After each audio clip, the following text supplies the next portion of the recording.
ॐ गणानां त्वा गणपतिगुं हवामहे कविं कवीनामुपमस्त्रवस्तमम् ज्येष्ठराजं ब्रह्मणां ब्रह्मणस्पद आनशृण्वन्नोतिभिः सीदसादनम् प्रणो देवी सरस्वती वाजेभिर्वाजिनीवती दीनामवित्र्यावतु गुरवे सर्वलोकानां विसरे भवरोगिणाम् निधये सर्वविद्यानां दक्षिणामूर्तये नमः।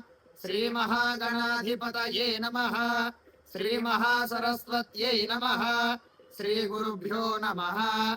हरिः ओम्। अथ सन्न्याससूक्तम्।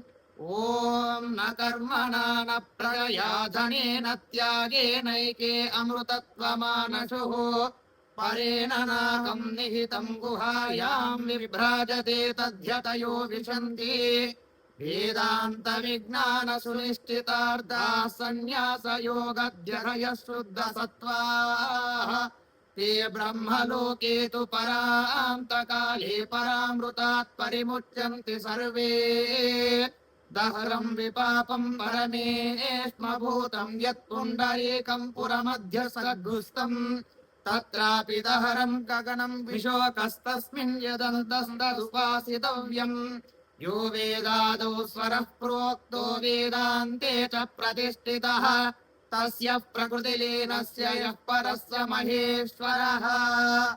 ॐ शान्तिः शान्तिः शान्तिः।